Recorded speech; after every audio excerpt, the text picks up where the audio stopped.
Constitutionnel, objectif, renforcer l'unité des institutions autour des enjeux sécuritaires. L'accent a été mis sur la collaboration étroite entre le Parlement et le gouvernement pour défendre efficacement les intérêts du pays. Jules Tutumbaï, bienvenue Kabamba.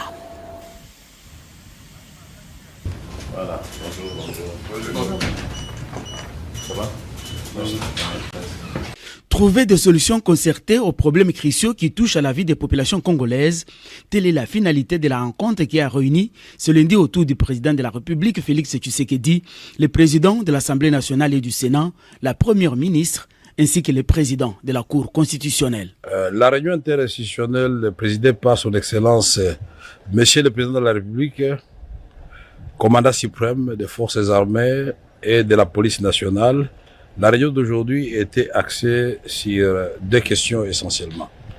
La question de la sécurité à l'est de la République démocratique du Congo qui continue à préoccuper le président et à chercher des solutions à travers une mission qui est diligentée pour aller à Uvira, une mission gouvernementale, a envie de trouver la solution à cette question, pour Uvira particulièrement. En ce qui concerne la rentrée parlementaire, qui était le deuxième point à l'ordre du jour, le président de la République a exhorté les deux présidents des chambres d'assurer une rentrée parlementaire sereine, axée sur les priorités nationales, les priorités du peuple congolais. Une rentrée parlementaire qui préserve la souveraineté de notre pays à travers nos discours et l'intégrité de notre territoire et surtout les droits humains, la sécurité de nos populations à l'Est. Le troisième et dernier point qui a été abordé, c'est la collaboration entre le Parlement, c'est-à-dire l'Assemblée nationale et le Sénat et le gouvernement pour accélérer les différentes réformes qui sont en chantier. Et le président voudrait qu'on imprime une grande vitesse à toutes ces réformes. Et c'est à travers justement les ministères ayant ces relations avec le Parlement dans ses attributions que nous allons collaborer avec Madame la Première ministre et l'ensemble du gouvernement puisque les réformes viennent de tous les secteurs de la vie nationale. Le président voudrait que toutes ces réformes soient accélérées. Il convient de retenir que le président Félix Antoine Tshisekedi veut que le Parlement travaille en parfaite collaboration avec les gouvernements pour faire triompher la cause du pays, surtout dans cette phase cruciale où il se déploie diplomatiquement pour la sécurité de la RDC. Et les dirigeants africains appelés à l'application immédiate de la résolution 2773 du Conseil de sécurité des Nations Unies, décision prise à l'issue du 7e sommet des chefs d'État et de gouvernement de la CEAC, tenu dimanche dernier à Malabo. Autre décision majeure, l'ambassadeur burundais Ezekiel Nibigira succède au Cap-Verdien Gilberto da Piedade Verissimo à la tête de la commission de la CEAC. Regardez. Mientras tú gastas $15,000 en un funeral, hay familias inteligentes que gastaron $0. Mobilisés ce dimanche à Malabo, les dirigeants des pays membres de la communauté économique des États de l'Afrique centrale ont appelé à la mise en œuvre de la paix dans la région, précisément dans l'est de la RDC. C'est ce qui ressort du communiqué final publié au terme de ces assises. La conférence a reçu une information sur la situation à l'est de la République démocratique du Congo, marquée par la poursuite des actions des groupes rebelles avec l'appui extérieur. La conférence en a pris acte. Les conférenciers ont en outre salué les efforts conjoints de processus de Lomé, Doha et Washington pour restaurer la stabilité. Abordant le principal point à l'ordre du jour relatif au renouvellement de l'exécutif de la communauté, la conférence a décidé de nommer l'ambassadeur Ezekiel Nigibira de la République du Burundi au poste de président de la commission pour un mandat de 5 ans renouvelable. Il remplace l'ambassadeur Gilberto da Piedade Verissimo du Cap-Vert, arrivé fin mandat. Le sommet a félicité la personnalité nommée et décidé de son entrée immédiate en fonction après la prestation des serments devant les présidents en exercice de la conférence des chefs d'État et de gouvernement. Félicitons le président et toute l'équipe sortante de la commission, aussi bien pour le travail accompli que pour les résultats obtenus au cours de leur mandature, malgré les difficultés diverses liées notamment aux contraintes sécuritaires, financières, humaines et matérielles. Exprimons nos sincères et vifs remerciements au gouvernement de la République de Guinée équatoriale et au peuple équato-guinéen pour l'accueil chaleureux et pour toutes les dispositions prises en vue de la bonne tenue de la 7e session extraordinaire de la conférence des chefs d'État et de gouvernement de la CEEAC. Lors de la cérémonie d'ouverture, des allocutions de Abdou Abari, représentant spécial du secrétaire général des Nations Unies pour l'Afrique centrale, de l'ambassadeur Gilberto Diapé-Diadé, président de la ainsi que du Biangema, président de la ont ponctué l'événement. Dans la foulée, le président de la République Félix-Antoine Tshisekedi Tshilombo a eu un bref entretien avec son homologue équato-guinéen et quelques dirigeants de la communauté qui ont fait les déplacements de Malabo. C'est en début de soirée que le chef de l'État a quitté la capitale équato-guinéenne pour regagner Kinshasa.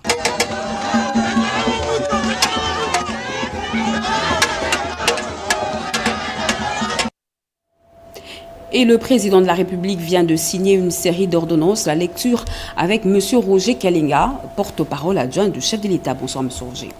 Bonsoir, madame. Ordonnance numéro 25/258 du 6 septembre 2025 portant nomination d'un ambassadeur extraordinaire et plénipotentiaire de la République démocratique du Congo auprès de la République du Botswana.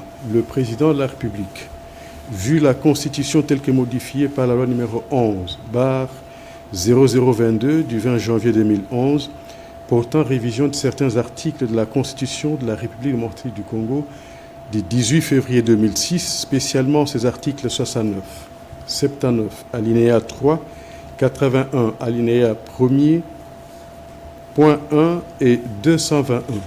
Vu la Constitution numéro 16/013 du 15 juillet 2016 portant statut du personnel des carrières des services publics de l'État, spécialement ses articles 4, 5 et 19, vu tel que modifié et complété à ces jours, l'ordonnance numéro 78-448 du 16 novembre 1978 portant règlement d'administration relatif au corps des diplomates de la République, vu l'ordonnance numéro 24/88 du 11 octobre 2024 portant organisation et fonctionnement du gouvernement, modalités de collaboration entre le président de la République et le gouvernement ainsi qu'entre les membres du gouvernement, vu l'ordonnance numéro 22/003 du 7 janvier 2022 fixant les attributions des ministères, spécialement son article 1er B-3, vu l'ordonnance numéro 24/00/022 du 1er avril 2024 portant nomination d'un Premier ministre, vu l'ordonnance numéro 25/247 du 7 août 2025 portant nomination des vice-premiers ministres, des ministres d'État, des ministres délégués et des vice-ministres, vu la nécessité et l'urgence sur proposition du gouvernement, ordonne. Article 1er. Est nommé ambassadeur extraordinaire et plénipotentiaire de la République démocratique du Congo auprès de la République du Botswana, M. Mutombo Kambila Patrick. Article 2. Le précité bénéficiera, pour la durée de ses fonctions, des indemnités et avantages prévus par l'ordonnance portant règlement d'administration relatif au corps des diplomates de la République démocratique du Congo. Article 3. Sont abrogées toutes les dispositions antérieures contraires à la présente ordonnance. Article 4. Les ministres d'État, ministres des Affaires étrangères, coopération internationale francophonie et diaspora congolaise, est chargé de l'exécution de la présente ordonnance qui sort ses effets à la date de sa signature. Faite à Kinshasa, le 6 septembre 2025, Félix Antoine Tshisekedi Tshilombo, Judith Suminwa Tuluka, Première ministre, pour copie certifiée conforme à l'original, le 6 septembre 2025, le cabinet du président de la République, Anthony Kinzo Kamole, directeur. If you want to drop your auto insurance rate, then don't skip this video. take a look. I've removed my personal info, guys. De cabinet. Ordonnance numéro 25, barre 259, du 6 septembre 2025, portant nomination d'un ambassadeur extraordinaire et plénipotentiaire de la République démocratique du Congo auprès de la République de Chypre. Le président de la République, vu la Constitution telle que modifiée par la loi numéro 11, barre 002, du 20 janvier 2011, portant révision de certains articles de la Constitution de la République démocratique du Congo du 18 février 2006, spécialement ces articles 69, 79, alinéa 3, 81, alinéa 1er, point 1 et 221, vu la loi numéro 16, barre 013, du 15 juillet 2016, portant statut du personnel des carrières de services publics de l'État, spécialement ces articles 4, 5 et 19, vu tel que modifié et complété à ce jour, l'ordonnance numéro 78-448 du 16 novembre 1978 portant règlement d'administration relatif au Code des diplomates de la République, vu l'ordonnance numéro 24-88 du 11 octobre 2024 portant organisation et fonctionnement du gouvernement, modalités de collaboration entre le président de la République et le gouvernement ainsi qu'entre les membres du gouvernement, vu l'ordonnance numéro 22-003 du 7 janvier 2022 fixant les attributions des ministères, spécialement son article 1er B-3, vu l'ordonnance 24-022 du 1er avril 2024 portant nomination d'un Premier ministre, vu l'ordonnance numéro 25-247 du 7 août 2025 portant nomination des vice-premiers ministres, des ministres d'État, des ministres délégués et des vice-ministres, vu la nécessité et l'urgence, sur proposition du gouvernement, ordonne. Article 1er. Est nommé ambassadeur extraordinaire et plénipotentiaire de la République démocratique du Congo auprès de la République de Chypre, Madame Micheline Matadi, née Mouleba Mukaji. Article 2. La précitée bénéficiera pour la durée de ses fonctions des indemnités et avantages prévus par l'ordonnance portant règlement d'administration relatif au corps des diplomates de la République démocratique du Congo. Article 3. Sont abrogées toutes les dispositions antérieures contraires à la présente ordonnance. Article 4. Les ministres d'État, ministres des Affaires étrangères, coopération internationale francophonie et diaspora congolaise est chargé de l'exécution de la présente ordonnance qui sort ses effets à la date de sa signature. Faite à Kinshasa le 6 septembre 2025.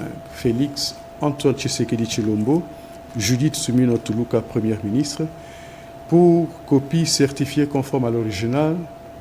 Le 6 septembre 2025, le cabinet du président de la République, Anthony Kinzo Kamole, directeur de cabinet. Ordonnance numéro 25-260 du 6 septembre 2025 portant nomination d'un ambassadeur extraordinaire et plénipotentiaire de la République démocratique du Congo auprès de la République portugaise.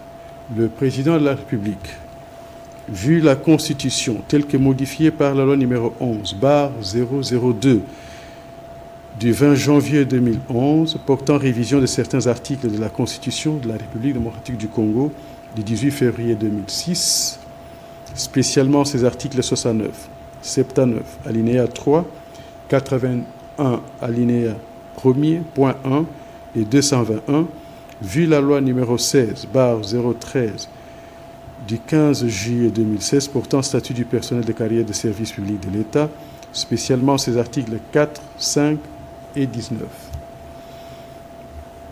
Vu tel que modifié et complété à ce jour, l'ordonnance numéro 78-448 du 16 novembre 1978 portant règlement d'administration relatif au Code des diplomates de la République, vu l'ordonnance numéro 24-88 du 11 octobre 2024 portant organisation et fonctionnement du gouvernement, modalités de collaboration entre le président de la République.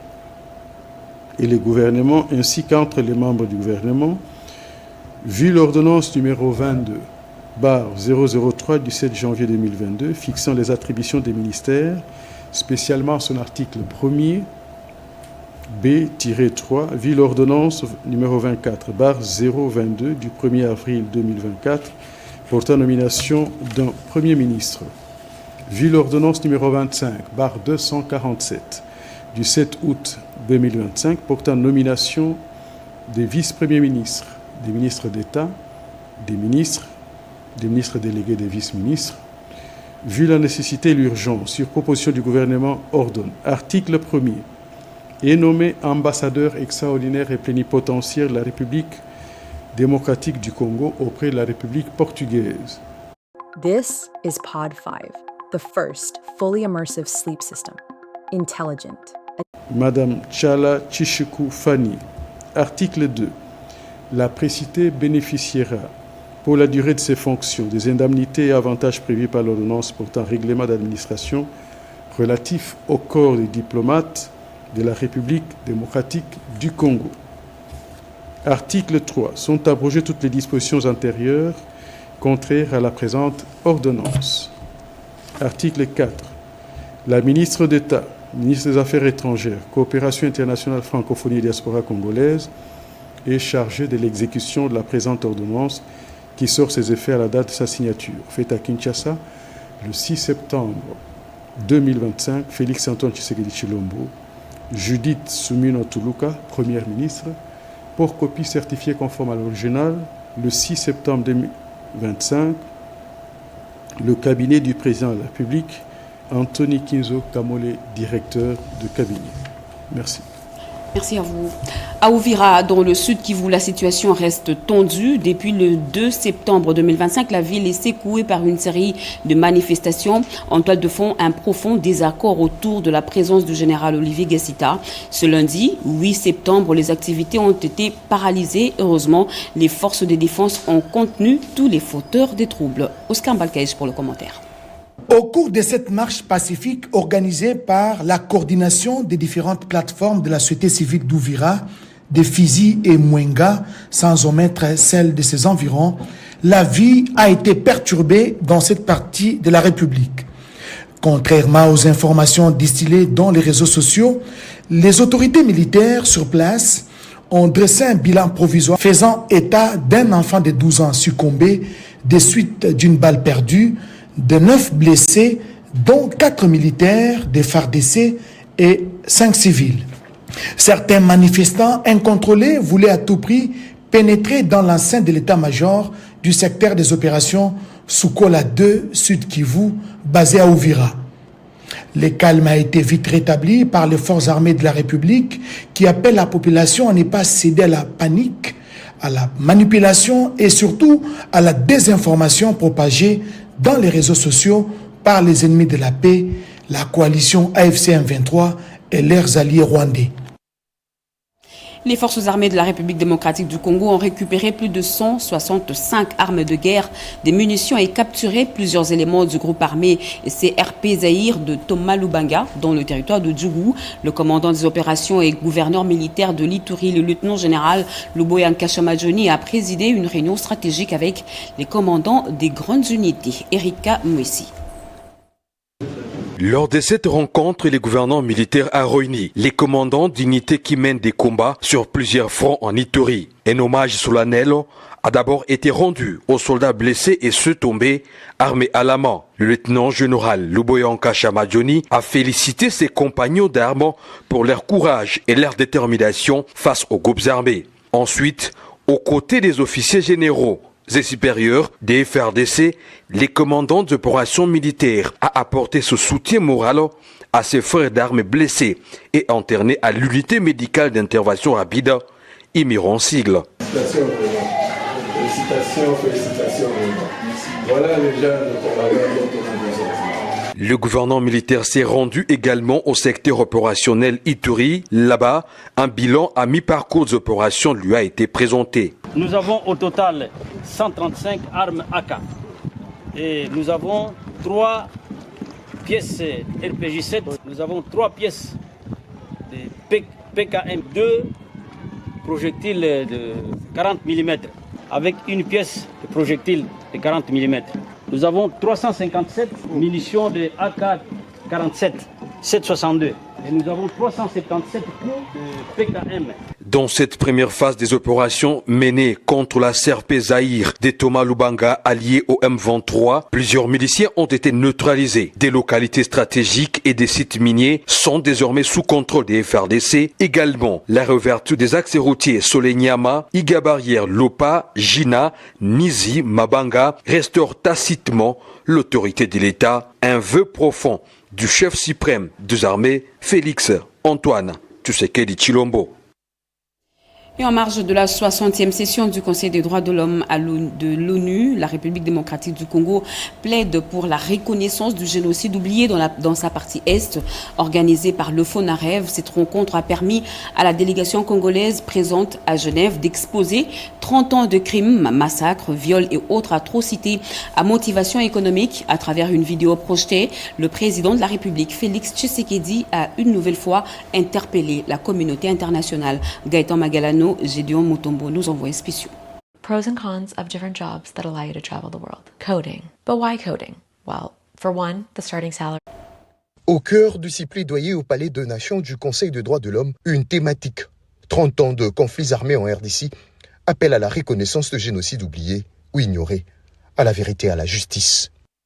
Organisé par FONAREV, il s'agit plutôt de réclamer réparation et justice de crimes commis dans l'Est de la RDC. Tout commence par le message du président de la RDC, Félix Tshisekedi, qui appelle une fois de plus la communauté internationale ici représentée à reconnaître le massacre de peuples, viols de femmes et autres atrocités commis pour des raisons économiques. Ce combat n'est dirigé contre aucune communauté. Il est mené pour l'humanité. Reconnaître un génocide, c'est protéger l'avenir en refusant l'oubli et le relativisme. C'est aussi accepter que la paix ne se décrète pas.